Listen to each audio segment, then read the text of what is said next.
Hello, my friends. I am so excited to be with you today because I am going to introduce to you one of my dearest friends who also happens to be brilliant, brilliant, brilliant at what she does, which I'm going to tell you about in a second. But before I do that, I have to say, hi, Andrea. Hello, Deborah. So you probably noticed that we are not used to calling each other those names because we started being friends when we were like, I don't know, 13, and we were Andy and Debbie. And how we first met, we first met in religious school Mhm. where we were admonished by our teachers for being in a clique. Click. Da, da, da, da. Da-da-da. And we got in our fair share of trouble, especially when we went on the retreat to Oconomowoc, A walk. Wisconsin, Ruby Union Institute. It was for like a weekend retreat, and I don't even know. It's lucky we didn't get sent home. But anyway, here we are, both mature adults, offering our knowledge to the world, but we still know how to have a good time. So anyway, I'm just so thrilled. I'm so thrilled that we got reunited. We also ended up going to high school together, and we were friends in high school. And then we've kind of come in and out of each other's lives. And then we were reintroduced at an event that Mark Porteous put on, his Soulful Leadership Summit at the beginning of this year. And we are so excited to just be with each other for the weekend and bring each other's work to the world. I remember when you were one of the speakers at Mark's event, I was blown away. I mean, there were a lot of good speakers, and then there was you. It was true. I mean, the whole room was just having shifts from the knowledge that you brought. But why don't I go ahead and read your, what do you call this, bio? It's very short, but just a little bit so that people know.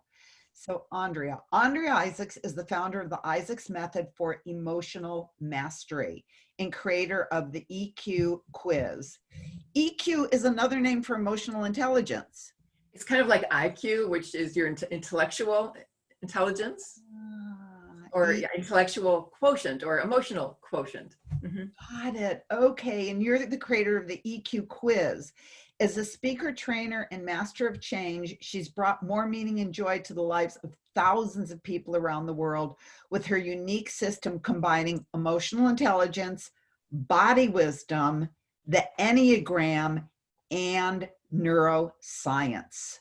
So, before we get into the juice or the meat, I think we're both vegetarians, so the vegetables of what you have to offer, why don't you share with us something that might be of interest that is not on your website about you? Yeah, well, I love that question because I kind of forgot that this was even relevant to what I do. So my first night in college, which was a long time ago, I started asking questions like, who am I? And what's the meaning of life? And why am I here? And I remember being scared because I didn't have answers. And so even though I hung in there in school for a while, I finally decided that school is getting in the way of the real important issues, which was getting those answers. So I got a job for the man who was head of the dance department, a world I never knew existed, and made some money. And I went like this. Can't see my thumb, went like this. And this was a long time ago, so it was safe. And I hitchhiked and went into the mountains, essentially, asking these questions. And during that time period, I was doing a lot of yoga and jogging and meditation. And I had this download when I was meditating on top of a mountain overlooking the Pacific. It came to me that I could combine the things I'd been doing, the peace and harmony of meditation, the creativity of yoga, and the exhilaration of jogging. And I thought, that might be what modern dance is. And I thought, we didn't have this language yet for body, mind, spirit, because this was a long time ago before the personal development movement exploded. But I thought if I could do something that combined those things, that would make me feel whole. And that wholeness was a life worth living. So I finished this journey into the mountains of Canada that I had planned. And I went back to talk to Oliver, who was the head of the dance department. And I told him, and he said, well, we both know you need to pass an audition to get in. And we both knew that wouldn't be possible. And he said, well, we should be able to teach you how to dance. That should be what we're doing here. So I'll let you in on a trial basis. And in fact, when I started to dance, it was like the cells of my body lined up. And I was at home in my skin for the first time ever. And I felt like I had a reason to be. For me, dancing was more about expressing something that was deep inside that I didn't have words for, whether it was emotion or a longing or an idea. I just loved that process of having an idea and then manifesting it in reality, which I did through choreography. And that feeling of wholeness, though, is the essence of what I do in my work today. Wow. Okay, but the question is, who brought you to your very first dance class in high school? You. I remember walking down the hallway of Niles East Township High School, going to that dance class, and I was like, oh, I was so scared, so nervous. And I don't remember anything about the class, but that was my first class. Yeah. Yes, I was going to say, I tended to drag people into things that were outside their comfort zone, but I guess it shouldn't be in past tense. I still tend to. Yeah, you do. We both do that, don't we? Into things outside their comfort zone. So how is that relevant to the work you do now? I know your work is with emotional intelligence and the Enneagram, but I know it's embodied work. So how is that relevant? Well, this thing about embodiment was always a part of me. In fact, when I was a child and a young adult, I often wouldn't remember the words of a conversation, but I would have a body's felt sense of how I felt during the conversation. And then as a choreographer, my choreography was about feelings and emotions and extrapolated to be universal. So, fast forward many decades, I came across this thing called Enneagram. Ennea means 9 in Greek, and gram is a drawing or diagram. And it's a diagram that has 9 points on it. And each one describes a different personality style with different gifts and different challenges. And I had just suffered for decades from being painfully shy. And I tried not to be seen. I just wanted to disappear. And if someone I really liked and wanted to connect with was in front of me, I would just pray the earth would open up and I would fall into the bowels of the earth and disappear, as if that would be more comfortable than being seen. And I see the look of surprise and shock because you didn't see me that way. I know, No, I remember that. I just saw you as vivacious and loving and friendly and open, and everyone loved you. This is like shocking to me. Well, on the inside, I just felt insignificant and too shy. And when I came across the Enneagram, there's one type that's known for confidence. And if I had taken the EQ quiz, like you were talking about before, I would have scored 0 for the type that has natural, easy self-confidence. I just didn't have it. In fact, when I had my dance company, I was compelled to come in front of the curtain at the beginning of the evening and greet the audience. And I would talk maybe for 3 minutes, but I was so nervous about those 3 minutes, more nervous than anything I did on stage. And so it stayed with me. Even though I had a performing art career and people looked at me, I was in a role and that was more comfortable. But being me in front of the curtain was not, it was intolerable. But it was this love-hate thing because I knew I had a message. So in the Enneagram, when I came across this type, what compelled me to really dig into this was I learned something about myself and why I'd been the way I had always been. And this elusive type, this type that was naturally confident, I was like, it was a mystery to me. I'm like, how do I get that? And because of my embodiment work for so many years, I just knew you could embody the Enneagram. And so on my way home from that first training, it was like I'd been struck by a bolt of lightning. In an instant, I saw this whole system where you could embody the energy and the emotion of every type. And I thought, surely, this is so obvious to me. I thought, surely this exists. And I dug into it and it didn't. So I created what I first called Enneamotion, using movement to explore and embody the Enneagram. So one more thing and I'll pass it. That's so amazing because I know about the Enneagram, but I have, of course, never heard of being able to embody. So do you have people embody the things on the Enneagram that they're not? Absolutely. Sometimes people think they only want to do the one for their own type. And a lot of teachers say, we all have parts of 9 types in us, but they don't do anything about it. So yes, a big yes, because when you do that, you're actually able to create a neural pathway, which is a pattern, a pathway for a way of being, a way of thinking, feeling, and responding to life. You can learn how to embody the gifts of all of the types. And in doing that, I learned that I could actually embody the gift of confidence, which had been elusive to me for so many years. And it actually is easy. That's incredible. And by the way, for our listeners who don't even know what the Enneagram is, I know you said with the points and the different types, but why don't you go a little bit more into what the Enneagram is and the different types, and that will help people understand why they would want to do the work that you offer to embody the parts of them that they aren't. Beautiful. Thank you. Well, in my opinion, I think it's useful and important and essential for us to have access to all of it. Even though we have a core type, I think that's a key to being emotionally flexible, to expanding our emotional capacity, and it really becomes a doorway to your emotional mastery and that wholeness I was talking about. So your body, mind, spirit, your thoughts, feelings, and actions are all aligned and you're whole. You can be all of who you are if and when you embody all of it. So for starters, I like to start with the belly center because it's really grounding. There's a type called the leader. Their gift is that natural, easy self-confidence. They're direct and decisive. They listen to and honor their gut knowing. We all need that, right? And when I see, I call it a whammy when someone doesn't have it, that's a whammy. That's like a knockout punch.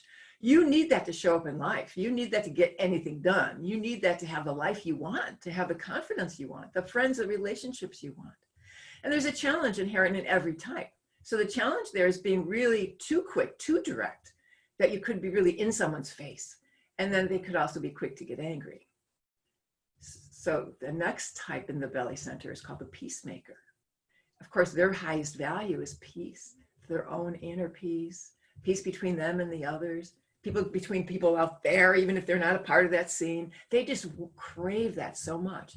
And so the gift is being able to see and understand all points of view and being able to go along and compromise when needed because they want to go with the flow. And the challenge is like the gift gone wrong is too much of a good thing. The challenge is in the value of keeping that peace. They won't express what they want because it might break the peace. It may hurt someone's feelings. They may alienate someone if they express an opinion that's different.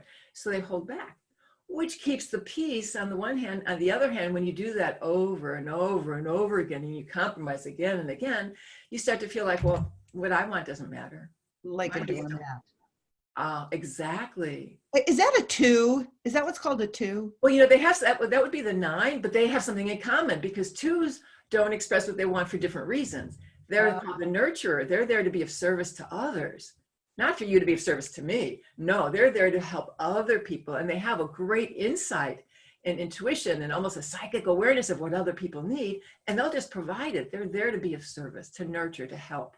Okay, so let me guess. But the downside of that is they neglect themselves to take care of others. Oh, I don't need that.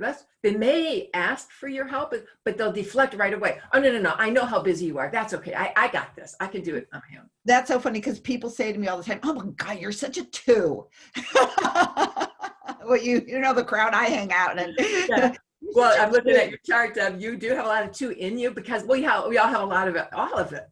Oh, wait, speaking of that, and I do want to hear about the other types, but I took the quiz. Anybody who clicks on the link I'm going to provide down below, not only do they get invited to your amazing webinar that's taking place tomorrow, Saturday, but they also take the Enneagram quiz so they find out what type they are.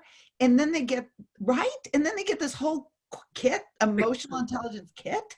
Yeah, actually the quiz doesn't tell you what type you are yet. It shows you how much and how little you have the gifts and the challenges of each of the types. Oh, got it. Okay. And in my opinion, you get a lot more information for your personal development and for why you are the way you are when you see the whole picture. Totally. And I took that quiz. Yeah, yes, you did. Shall we look at it? You want them to see you? You're ready to be seen? Okay, that's fine. I'm an open book. Everybody can see. Oh, you need to give me the ability to screen share. Oh, yes. All right. So share. Oh, I know what I have to do. I have to make you co-host so that you can share. Okay, world. This is all about me. Here we It's go. all about you. And I want to say thank you for letting us see you. What type is that? If it's okay to let other people see you. So when I look at what someone's core type is, I would combine, well, let me describe what we're looking at because people may not know what we're looking at yet. So the outer circle, the Enneagram itself is 3 of these symbols. It's this outer circle, which is a little heavier. It's the it's supposed to be an equilateral triangle. If you can see my cursor moving around. And then what's called the 6-pointed star that connects all these other points. And around the outer edge of the circle, you see these numbers and these names, which represent the different Enneagram types. And even though they have numbers, there's no hierarchy. And then this is a pie chart of your quiz results. And each Enneagram type has a slice of pie, so to speak. And each slice of pie is divided in half of the green and a red score. Speaking of 2, this is your nurturer score. You do have a lot of this in you, Deb, because you know what people need. And that's, I mean, you offer so many incredibly wonderful, beautiful programs. And that's your need to be of service. That's just such a natural part of you. So when I look at what someone's core type is, what I do is I add together the red and the green scores. And it doesn't, in my opinion, it doesn't necessarily point to your type, because I like to see it as a journey of self-discovery. I'm just looking at a piece of paper and there's so many things going on in every chart, which is like, I really like to have a conversation with someone to determine what their type is. For instance, your highest combined score on this quiz is for type 3, the achiever. That comes to 13. I am a 3. Well, there we go. I did a whole course on the Enneagram, and anyway, it doesn't matter, but but the guy who did the course said I had a very high score, but 3-1. Well, what's interesting is right behind it with 12 points, you're tied for type 7, the enthusiast, and type 2, the nurturer. So I'll talk briefly about what all this means. As a 3, and it is one of your higher greens, although let me just say this first, your highest green is your peacemaker. And the fact that you are a meditation teacher and were since the 70s, this speaks, I mean, makes so much sense because your inner peace probably drove you to want that. And then the idea of wanting inner peace in the world compels you to do what it is that you do as a meditation teacher. And you still do it in other programs. It's still a part of what you give. And your ability for type 5 down here, the observer, is your ability to focus deeply on what you do and really fully master that body of knowledge, which I see you've done in so many areas in meditation and how to achieve inner and outer success, and in health and nutrition. I could go on and on about how deeply you've gone. And what the gift here is taking all these different ideas and synthesizing them and creating this whole system about how you want to live your life. So that's an inherent gift that you have that we see here. And what you've done with it, and this is your core type over here, 3, what you've done with it is achieved something. It was very clear to you that you had a goal, you had a dream. Some people feel like, no, I don't have dreams, or I don't really deserve, I have a dream, but I don't know that I deserve it. It's too selfish. I hear that a lot. However, this part of you is like, what do you mean don't deserve it? Of course I know what I want. Of course I mean, it wouldn't cross your mind that you don't deserve it. It just would not occur to you. So what that means is you know what you need to do, the steps, the sequence, the timing to get it done. And when I look at your life, and by the way, as you know, I took one of your very first Yes to Success courses back in the early 80s, I believe, right? So you are on this path of achieving this dream of bringing inner success, inner peace, and outer peace to the world. There's no doubt about your desire to achieve. Now, you've got so much going on in so many areas, and you've got so many courses, beautiful courses that you're offering. And this is your gift of the 7, the enthusiast, which is your ability to brainstorm. There's nothing you won't let yourself think about because you are an idea generator. And I was talking earlier about the gift gone wrong. The gift gone wrong, and this is your highest challenge. It's even though you're 3 over here, look at your red score. This is your highest red score over here for the 7. What that means is you can get scattered. You think? Well, I'm not inside your head to know when it shows up, but your chart tells me that it happens. And well, I mean, I could go on and on for a long time about any chart, but I'll just pause there. Do you have any comments or questions about anything so far? Well, yeah, I do. I do want to move on. I mean, I could talk about myself forever. What number is that? Someone who could talk about themselves forever. But what excites me is that anybody can get this. I mean, all they have to do is I'm going to provide a link, and the first thing they do, they get to take this quiz, and they did they get this? Yes, you'll get your blueprint immediately in your inbox. Yes. That's so exciting. And it's a little hard to understand at first because it's like, I don't know what all these green and red bars mean. And that's why part of your toolkit is the interpretation guide. It gives you a generic understanding of what your score means. If it's a 1 to 3 or a 4 to 6 or 7 to 10, you'll get some understanding of what your results mean. So you just give that to everybody. You give them the toolkit too. Yeah. Yes. Okay. Well, I am going to leave my chart. Goodbye, chart. Okay. And I am going to stop sharing. Did I stop sharing? I did it. God, I'm a technological wizard. Let's just face it. So I actually wrote down a question that I wanted to ask you. Oh, I know. You have this 3-step process to help people move through challenges, really move through them with ease and with joy and with peace and with flow.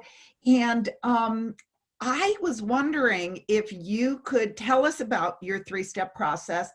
I don't know, maybe you could even take me through it so people could see what it is, because I know it's part of the core of your teaching. It sure is, yeah. In order to do that, I want to define a few terms, which I know you know, and people who study with you know. But for those of you who might be new, I want to just make sure they understand why we're about to do what we're about to do. So we all have a comfort zone. Our thoughts, our feelings, our behavior patterns are all familiar to us, and that's our comfort zone, whether we like those patterns or not. And because we repeat certain things often, it's like lifting weights at a gym and your muscles get bigger and stronger. Those neural pathways do too. And the reason people think change is difficult is because those patterns that they don't like are really strong, and they don't yet have a new neural pathway for how they want to be. So what we're going to do in a moment is to create a new neural pathway that will make it easier to embody that change you want. As Gandhi said, be the change. I say embody the change. That's why I love your work, because it's so unique. It's not just in your head.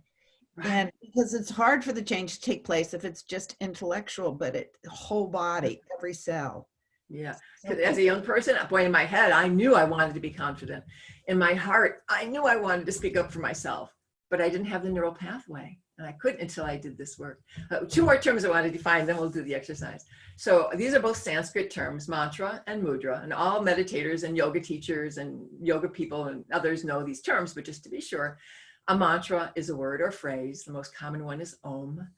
And there are mantras for anything that you can imagine, your health and well-being, the safety of your home, the health of your family, and so on. And a mudra traditionally is a prayer or meditation position. And what I find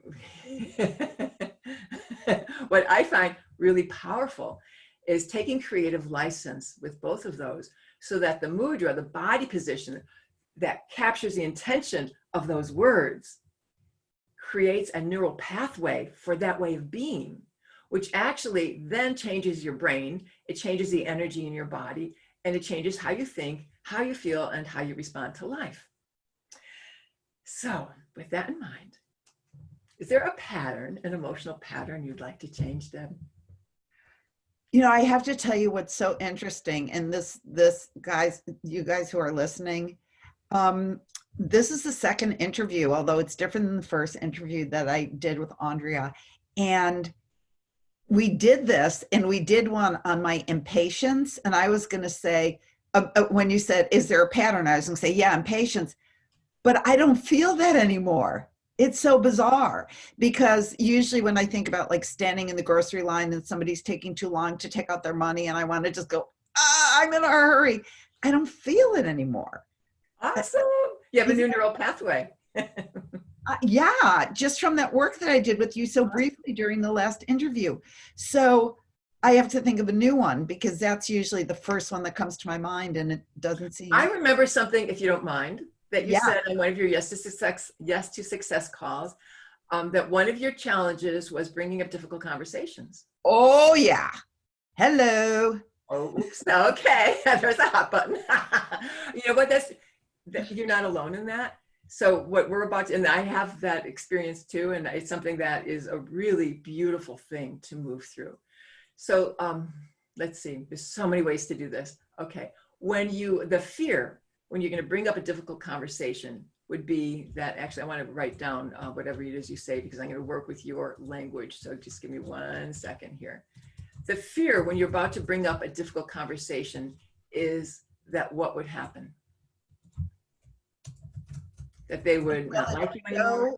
Oh, I'm thinking about it. It's so intense that I think I'm going to die. I mean, I don't even know the words to describe. I'm thinking of, like, I actually have to do one now. And I've done a lot of work on this, and I still have to do one now. And I put it off and I put it off. Thank God for email, because you could do it through email, but I don't like to do it through email because I'm not facing my challenge when I do it through email. And I'm here to face my challenges in this lifetime. So when I think about it, I just, I don't, it's a whole body thing. My whole body goes like into fear mode. What might happen? I don't know. I mean, I keep. Let me change the question. Die. Yeah. Let me change the question. If it went really badly, for instance, let's imagine it went really badly. It might be that you presented the issue maybe from anger or hurt. Yeah, I would get yelled at. I would get decimated. I would get put down. I would get made wrong. I would hurt the person's feelings, God forbid. I'm just thinking I would be wrong in what I'm bringing up, and then I would look stupid, and then I'd have to make it up to the person for the rest of their life. So I'm hearing a lot of things, but let me just point to two for right now, because I want to be somewhat efficient here. So the idea that you could be made wrong, or that you would look stupid, feels like an old thread, an old thing. Yeah. So the language around that is, oh, you're wrong, you're stupid. I mean, the worst case scenario is this voice saying, oh, you're wrong, you're stupid. Thank you. And it's more, you're wrong. And let me think of a better word than stupid, because I said that, but I never use the word stupid about myself because I know I'm not that. It's really, I'm wrong, and I like put my foot in my mouth. It's more like that. There's a difference. Okay, putting my foot in my mouth is really interesting. I love that. I mean, it's a little hard to do that literally. Yeah, but, right. I mean, what I love is somatic language. And now you can't take it back because you just Right. someone and it was totally wrong. Right. And it was just, you put Right. it in your mouth, and now it's done. So what I really like about it, I put my foot in my mouth, is it's very somatic. I'm trying to like get my foot up there, right? Yeah. So almost like your body's is twisted. Ugh, So yeah. we're gonna do this twisted and knots kind of thing. I want this to look somatic. Okay. Yes. So putting your foot in your mouth is like, you're gonna like, try to like get your foot up there. Okay. It's gonna be just twisting and twisting and twisting. I did. Yeah. Yeah. The value of somatic language, and that's why I like that moment, is if we like how life is going, great. But if you have an experience where I can't bring up this conversation because I'm afraid I'll put my foot in my mouth, that means there's a somatic experience you want to change. And the value of knowing how you feel in your body is, if you don't like what's going on or what might happen, you can change the energy in your body. And that's what we're about to do. So in a moment. I'm feeling it right now, just the thought. Okay, cool. So keep going, feel it. We're going to exaggerate, we're going to turn the volume up. So really twist your body into this contortion. Yeah. And imagine you have to just be like that all day long, today and tomorrow and the next day. Yeah. Would you like that? No. Good. Keep going, just another moment. And now let your body find what it would rather do. What would your body rather do? You want to untwist and allow that to happen and exaggerate that. Oh yeah, that's beautiful. Notice whatever that is and exaggerate that and let that become bigger and bigger. And now finding a mudra, exaggerate that a little more to find a body position that captures the essence of what that is. And when you have it, Come to stillness in a shape that captures the essence of this energy. Instead of putting your foot in your mouth, find a way to finish this statement. You could see my whole body. You'd see it. My hands are down. I'm just relaxed. Good. No tension. My arms are dangling. I'm just relaxed. So how about I speak with, and finish the sentence. Peace and calm. Beautiful. Keep that in your, yeah. So the next time you have something to say that might be feedback that could be hurtful or a difficult conversation, to remember this: I speak with peace and calm. When you speak from this perspective, the energy in your body is beautifully shifted, and it will change how you speak. It will change the words you choose to bring up potentially difficult conversations from this place. What happens is the other person, we all have these mirror neurons in our brain. It's like a mirror. Their brain will reflect what's coming out from you non-verbally. When we feel, oh, it's a difficult conversation, I don't know what I'm going to say, their mirror neurons are defensive because they feel it. But your neurons are going, peace and calm. And their mirror neurons are going, peace and calm. And then what you can have this nice, easy conversation. Wow, that would be like hitting the jackpot. Because I didn't realize that when I'm like that, because of mirror neurons, before I even start, I'm causing that person to be in like tension, fight or flight, that.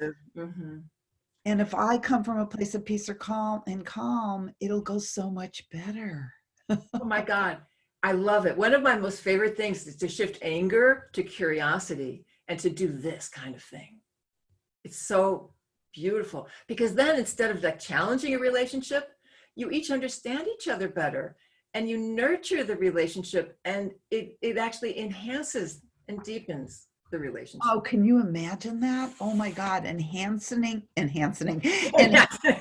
deepening a relationship from what I would always, it's so funny because I was going to say from the confrontation. I don't even feel like it's a confrontation anymore. I can't even use that word because it's shifted.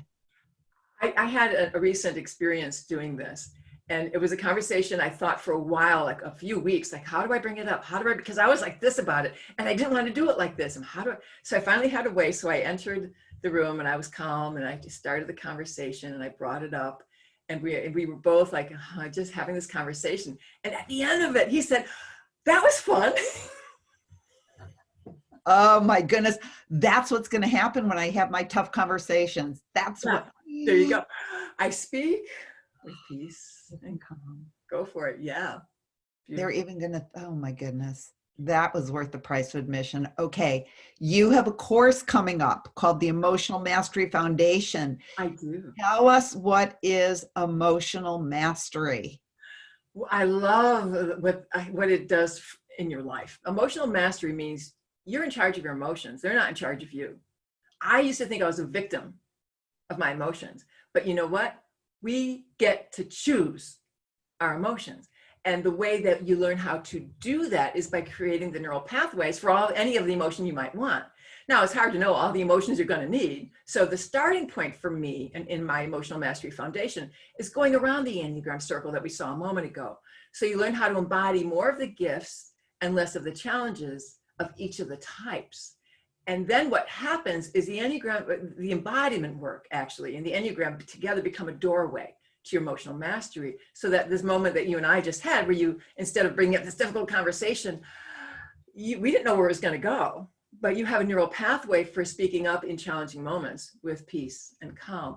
And sometimes we don't know where it's going to go. So emotional mastery is being able to change on a dime when you get triggered, or in anticipation of something that might trigger you.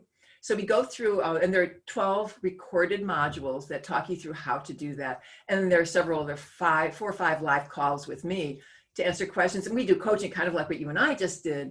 And when we do the coaching like that, it just opens up your mind and your ability to know how to create neural pathways on the spot. And that really is emotional mastery, when you learn how to do that. Well, that is so exciting. Okay. Wow. And then you have this introduction call, right? I'm doing a webinar tomorrow morning at 9 a.m. Pacific.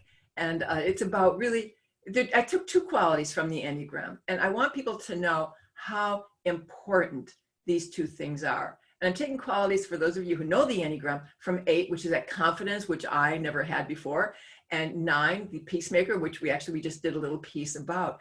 The idea of confidence is the ability to stand up for who you are. And, I believe these are challenging times.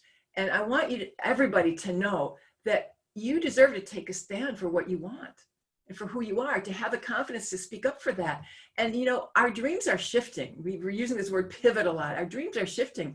And I've talked to people who feel like, I can't do my dreams anymore.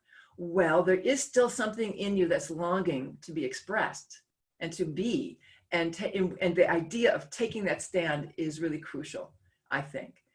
And then the other one we're covering is peace. And, we could choose to go through these times with all the stress and anxiety and fear that we could have, and it'd be real easy to do. Or, hey, if I really believe in emotional mastery and we can choose our emotions, wouldn't you rather go through these times with some quality of peace? That's my choice. That's what I would prefer. And it doesn't mean I'm avoiding it. I watch the news every day. I'm not oblivious, but I don't want to have that stress every day. So, I have my moments. I can yell and scream at the debates and all of that. And then I need to know how to recapture my inner peace. And there's a challenge there, which is when people have the challenge of the peacemaker, they feel they don't matter. And it's so important that in every cell of your body that you do matter. What you want matters, what you need matters, who you are matters. Take a stand. And those qualities, I think, all go together. Okay, now I know that with this short notice, because it's tomorrow, that there are some people who won't be able to attend live. Are you going to send out a replay? Yes, I will. Yes. So register for the webinar and you will get the replay. The replay link will be the same as the webinar link. So they register for the webinar, they get to take the Enneagram quiz, then they get the EQ blueprints, the results. Then they get the interpretation guide. And the guide. And if they can't be on live, they get the replay. Yeah, and there's one other thing in the toolkit, which is called the Whammies webinar. I don't remember if I've talked to you about that. So I mentioned the whammies are any low gift, low green. And I think we need gifts in all the areas, or any high challenge. And as human beings, we all have challenges in some areas. Those are whammies. And then these things I call double whammies that make change even harder, or triple whammies and quadruple whammies. And so in the Whammies webinar, I go through a lot of that. And it'll give you a lot more insight in terms of why change has been so difficult. And it doesn't have to be that way. So when they click on the link that's below, they get that automatically? It's part of the toolkit, and it all comes to you in your inbox, one piece at a time. That's fantastic. That's so generous. Wow. Okay, well, I'm excited. And anything else that you want to share with us before we say goodbye? Well, I want people to know that who you are matters and what you want matters. You're here for a reason, and your wholeness matters. And there's something in you that needs to be expressed in your life. And if not you, who? And if not now, when? And if there's something blocking you, I want you to know that change can be easy when you know how to create these new neural pathways. And really, that's what this is about. It's about being that person you're longing to be in every moment, no matter what. Beautiful. And thank you so much. No, I just have to say again, from the time I met you, over 50 years ago, oops. Oops. And look how good it is. I always admired your brilliance. I've always admired your beautiful heart. And I am absolutely so thrilled that I get to share my dear friend of so many years who has created this body of knowledge with my community. It's so exciting. And I feel like crying because you've always been one of these people that everything you give to others is a gift. And I remember when I heard that you were doing the dancing, and because we kind of kept up with each other, my brother and your sister were always good friends, and I always heard good things about you. And now that I could share those good things with my community just means the world to me. So thank you so much. Well, it means the world to me too, to be reconnected with you and that you are sharing me with your world. And I've been also very happy and excited and proud to share you with my world. Yeah. So mutual. Don't we just love? What are we on the Enneagram for this? No. Well, for full disclosure, I'm a 4, for those of you who know what that means. You're a 4. Oh, we have to talk. Yes. I am so intrigued with this whole thing, but what I'm most intrigued about is how you've created this knowledge where you can actually embody those things that you aren't naturally embodying. It's brilliant. And am I surprised? No. So You don't body it, you don't got it.